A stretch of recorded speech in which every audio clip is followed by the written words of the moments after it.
Go again, Kevin. John. Good morning, John. Good morning. Morning, sir. Yeah, man. Well, I've been waiting for so long. I am calling your discussion this morning, really, JTA. Yes, sir. Yeah, man. So I am extremely upset about with your characterization of the JTA. Yeah, and let me give you my reasons. Yeah.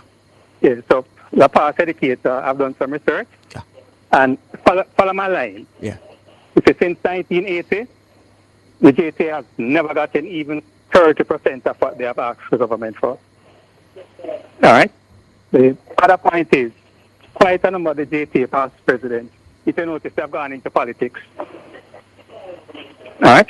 And the next point is that every single time you have a salary negotiation, the only thing coming from the JTA is that, well, we can't guarantee normalcy and the teachers are rested. Yeah, and there are 20,000 teachers paying about $2,000 per month in monthly dues. You understand what I'm saying? No, because you haven't made the point yet. So make the point now. Yeah. You've given some bullet points, but make the point now, yeah. My point is that I was being sarcastic. I really agree with what you are saying. Come and know what you are saying now. I know what you are saying. Yeah, man, the JTA is a to put it mildly, the teachers will be better off with no representation. Let me tell you this, my friend.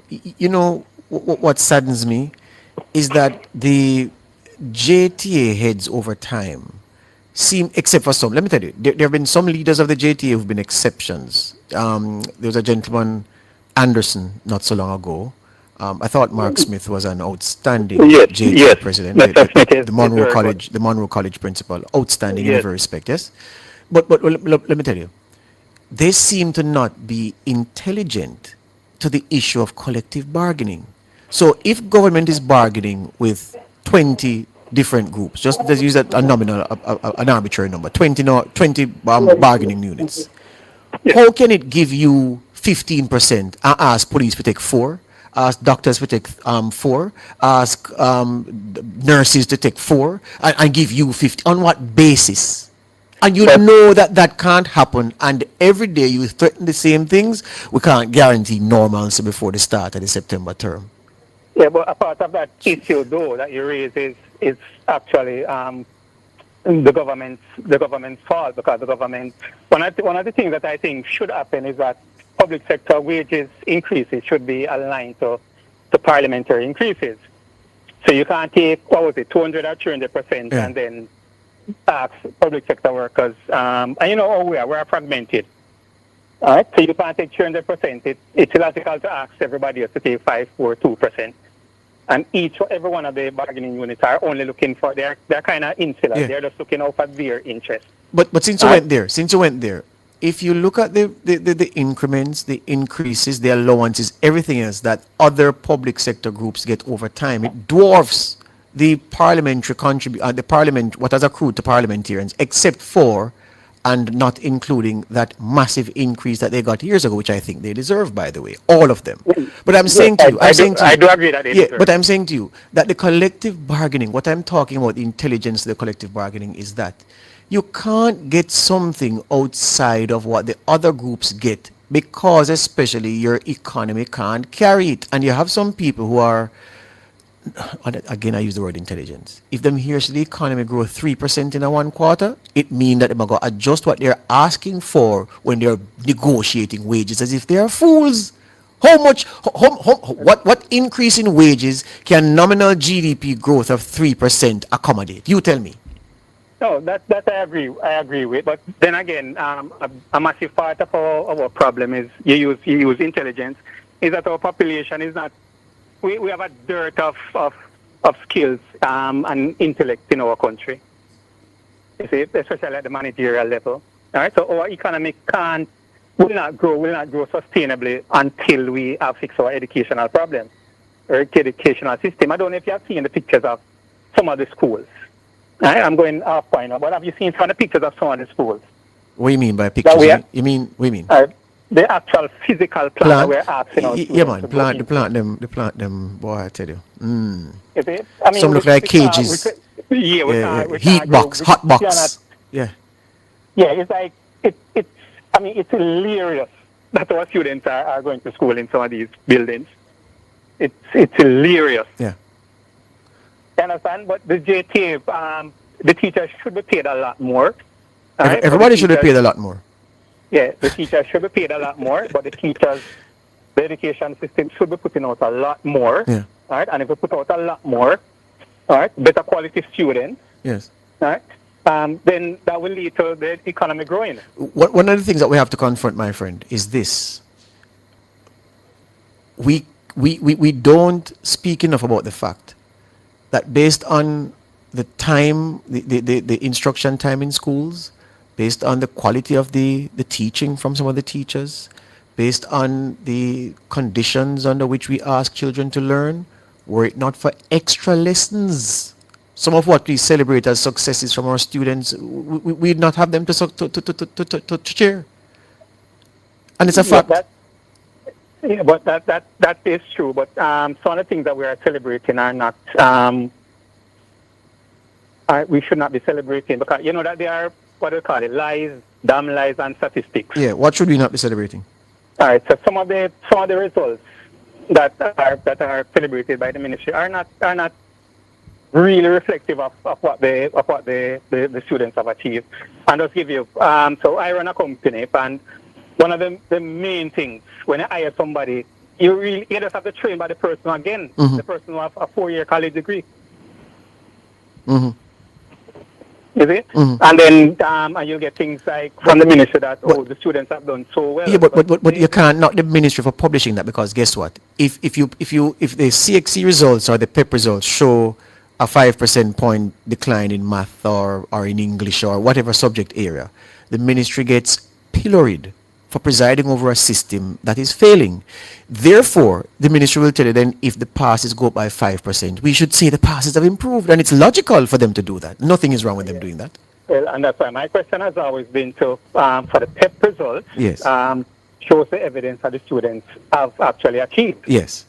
As in sent by the past papers, sent by the students' papers. Yeah. Because how do we know that what you have said the students have achieved, that the students have but looking back at the past papers doesn't prove that, though. Not the past, what the students have actually done. Right, but I'm saying the proof in the level of mastery that the PEP...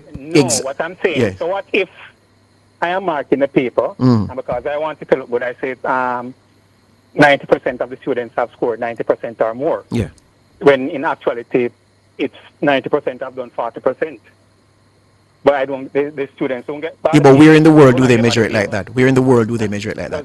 Again, it doesn't have to be anywhere in the world. No, it doesn't have to be. But I'm just saying, I'm saying, if you are making an argument that you are doubting the results based on that, I'm saying that I can think of any way or many ways in which it is right to cast doubt on results. So you have to ground it in evidence from somewhere else to say, listen, look at how they do it here and look at the quality of the children. Therefore, if we're not measuring it in that specific way here, we should not be taking the results at face value. So if you don't have a point of comparison, then I can't take the point. Is the point I make? Yeah, that I understand. Okay. But that's my main point. I hear you, man. I hear you. Yeah, man. I hear you. Just can I make one final You can. You can. Read our situation with the drought. I just encourage all Jamaicans just to plant more trees. Yes. Always good advice. Yeah, man. Always good advice. Yeah. Thank you. Thank you there. All right. 10:57. Kevin, do we squeeze one more or do we take the break?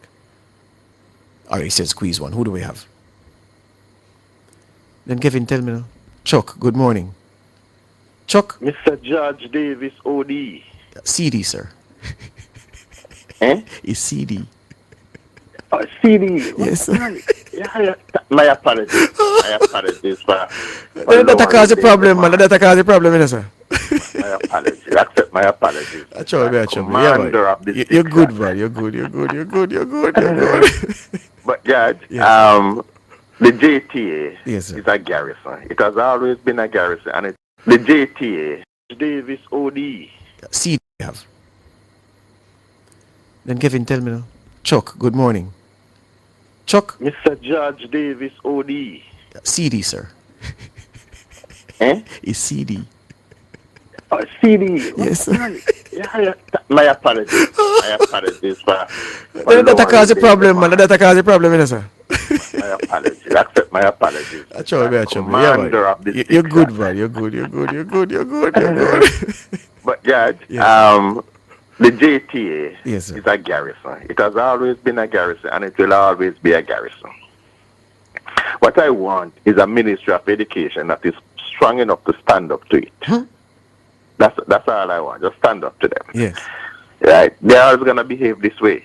And you're right, they do this every September coming up. We can't guarantee normalcy, and people ball and people stretch and people. No, but I disagree one thing with that gentleman. Nobody take 200% and give the teacher 5%. That was an unfair comment. Yes. Because during the reclassification, everybody's salary went up by at least 200%, including the teachers. Well, no, not 200. The increases were significant, but the politicians, in terms of the quantum of the increase that they got across the board, they got the biggest. Because of course theirs was so long in coming anyway.